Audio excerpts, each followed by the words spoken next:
এ জীবনে না করিলাম বন্দেগী, গুনায় গুনায় কাটাইলাম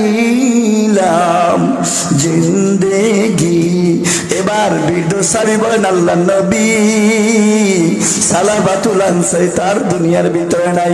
এই কথা যখন শুনলো, শোনার পরে তার মেয়ে খামসানা বাবার বুকের উপরে পড়িয়া বলেন, বাবা গো, আমি বলছিলাম যদি আল্লাহ খুশি হয়ে যায়, নবী যদি আপনার উপরে খুশি হয়, সাহাবারা যদি খুশি হইয়া যায়, আমি খামসানাও আপনাকে বাবা বলে ডাকবো।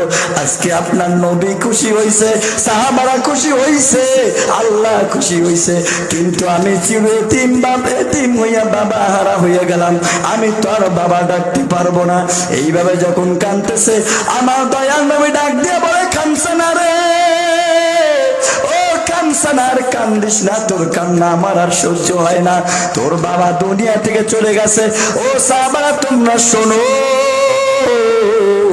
যতদিন পর্যন্ত আমি মুহাম্মদ জমিনের ভিতরে আছি, আমি মুহাম্মদ যতদিন জমিনের ভিতরে আছি, এই খামসানাকে আমি মেয়ে হিসাবে মেনে নিলাম।